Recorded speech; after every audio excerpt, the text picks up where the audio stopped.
বিসমিল্লাহির রহমানির রহিম। প্রিয় সাংবাদিক ভাইরা, আসসালামু আলাইকুম। আজকে আমরা আপনাদের মাধ্যমে আমাদের দলের চেয়ারম্যান মাননীয় প্রধানমন্ত্রী জনাব তারেক রহমান সহ দলের শীর্ষস্থানীয় নেতৃবৃন্দকে আমাদের কালীগঞ্জ আদিতমারি লালমনিরহাট ২ আসনের কিছু অনাকাঙ্ক্ষিত বিষয়ের মেসেজ দেওয়ার জন্য আপনাদেরকে আমরা এখানে আহ্বান করেছি। আপনারা জানেন 12ই ফেব্রুয়ারি 2026 সালে জাতীয় সংসদ নির্বাচন অনুষ্ঠিত হয়েছে। এই নির্বাচনে আমাদের বিএনপি মনোনীত প্রার্থী ছিলেন, তারেক রহমান মনোনীত প্রার্থী ছিলেন জেলা বিএনপি সহসভাপতি জননেতা জনাব রুকনউদ্দিন বাবুল। এই নির্বাচনে আমরা বিএনপির তৃণমূল নেতাকর্মীরা নির্লস পরিশ্রম করে নির্বাচনে যদিও আমরা জয় ছিনিয়ে আনতে সক্ষম হয়েছি, কিন্তু এই নির্বাচনটি ছিল ষড়যন্ত্রে ঘেরা। এই নির্বাচনে সংগঠনের পদ পদবিতে থাকা অনেক নেতাকর্মী দলের বিপক্ষে অবস্থান নিয়েছে।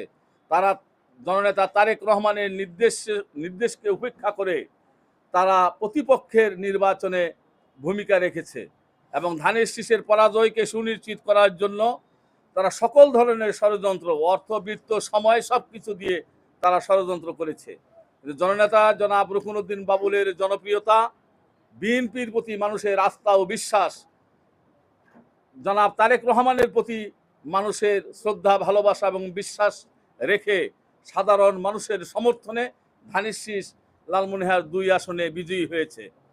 কিন্তু বিজয়ী হওয়ার পরেও ভোটের অন্তিম মুহূর্তে একজন প্রার্থী ইচ্ছা করলে তিনি বিএনপির কেন্দ্রীয় পর্যায়ে রিপোর্ট করে যারা নির্বাচনের বিপক্ষে কাজ করতেছে তাদের বহিষ্কার আদেশ নিশ্চিত করতে পারতেন।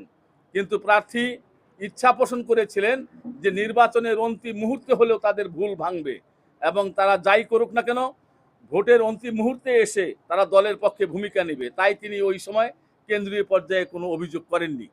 কিন্তু নির্বাচন পরবর্তী সময়ে যখন জননেতা রুকনউদ্দিন বাবুলের নেতৃত্বে লালমনিরহাট ২ আসন প্রধানমন্ত্রীর নির্দেশক্রমে সুন্দরভাবে এগিয়ে যাচ্ছে, উন্নয়নের গতিধারা যখন অব্যাহত আছে, ঠিক সেই সময়ে বিএনপির নামে যে গোষ্ঠীটি, যে সংগঠনের পদবীধারী যারা নির্বাচনে বিরোধিতা করেছে, তারা নির্বাচন উত্তর এখন আবার উন্নয়ন কাজকে বাধাগ্রস্ত করার জন্য বিভিন্ন ষড়যন্ত্রে লিপ্ত হয়েছে।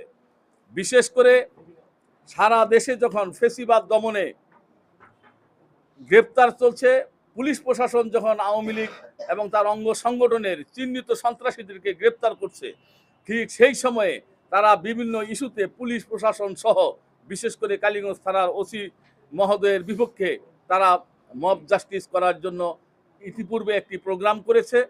সেদিনও আমরা আমাদের মতো করে আমরা গৌণভাবে প্রতিবাদ জানিয়েছি, কিন্তু আজকে তারা আমরা জানতে পেরেছি যে আবারও থানা ঘেরাওয়ের মতো একটি ঘৃণ ষড়যন্ত্রমূলক মব জাস্টিস তারা করতে প্রস্তুতি নিয়েছে।